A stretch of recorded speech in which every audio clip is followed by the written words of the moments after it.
Eccoci qua, cari amici, buongiorno a tutti. Oggi la festa della donna e niente, cara Gio, salve a tutti ragazzi.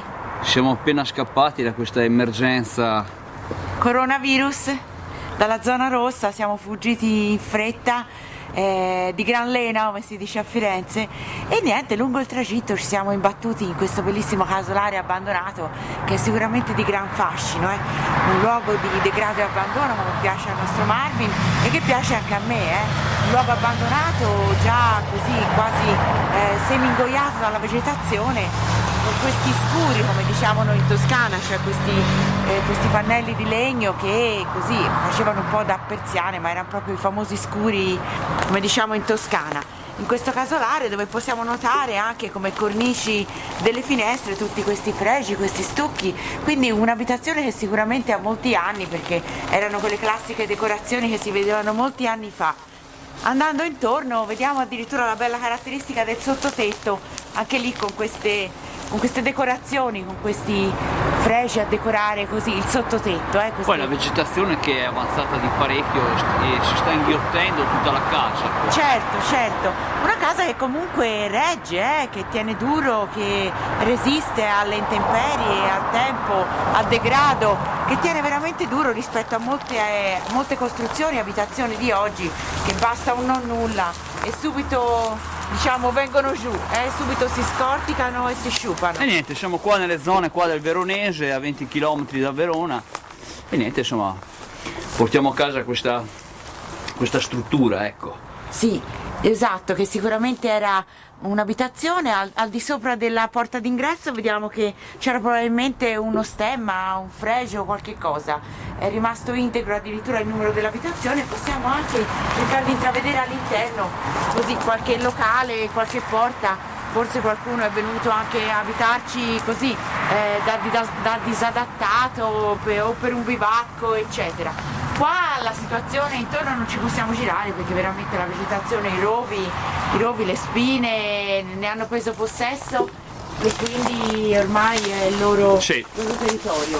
Effettivamente più di qua non possiamo più andare. Qui non possiamo girare, no. Qua sarebbe chissà qualche trattore nascosto o qualcosa, però. Chissà se là dietro c'era, sì.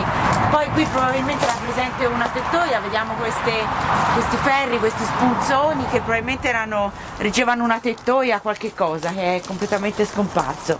Ecco. Salve a tutti ragazzi, ci troviamo qua. Ma ti piace fare la giornalista, vero? Mi diverte molto e poi niente, intratteniamo anche voi amici, vi teniamo compagnia. Eccoci qua, dai.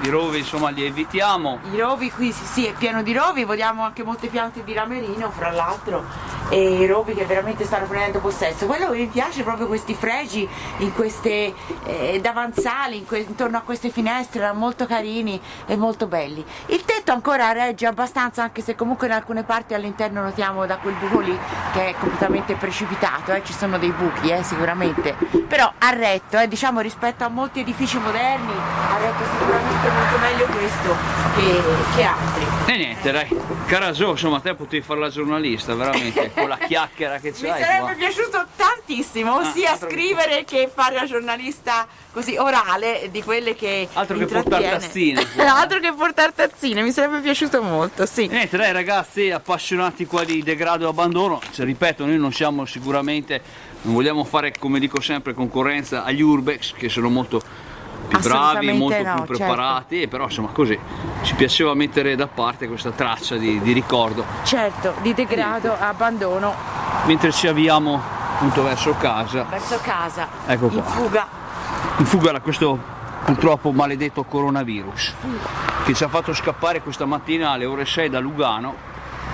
Esatto, mi dispiace. Veramente un posto splendido dove stavamo godendo una giornata con degli amici, siamo dovuti scappare perché chiudevano tutte le strade e quindi... Ragazzi, qua vi saluto, volevo farvi vedere ancora se c'era qualche traccia qua per arrivare almeno su una parte di casa. Ecco, forse qua possiamo ancora vedere qualcosa, Gio. Ecco qua, la Gio, eccola qua. Ecco qua, possiamo notare questa parte di casa completamente abbandonata e allo sfascio. Ecco qua che forse arriva la temeraria Gio. Eccomi. Ecco qua, che aveva paura del fango. Beh, insomma, quando sono con te. E notiamo là dietro, sì, in effetti una struttura che forse era una specie di stalla, deposito, rimessa, non sappiamo. Forse qui c'erano presenti anche era un campo coltivato, questo, un terreno coltivato, vediamo anche alberi da frutto e probabilmente una casa un po' contadina, dove forse dietro c'era nascosto anche qualche trattore, qualche mezzo agricolo, non sappiamo, però sicuramente lì c'era una struttura agricola o di deposito. Quindi ecco, vedendo anche questi terreni, forse un tempo erano coltivati, puoi fare anche una veloce panoramica. E vediamo questi terreni. E niente, dai ragazzi, qua insomma io direi che hai già detto tutto quello che si poteva dire qua. Ecco qua ragazzi, sì. E niente, qua vi salutiamo qua. Sì, certo. Salutiamo un po' tutti gli amici del canale, ci siamo dati questo fuori programma, non ci sono mezzi, non c'è nulla, niente insomma, ecco qua. Ragazzi vi saluto, alla prossima e niente, scusateci di questo fuori programma, ecco qua. Ciao a tutti, vi saluta la Gio da lontano. Ciao ragazzi. Ecco qua, spettacolo. Ciao a tutti, alla prossima.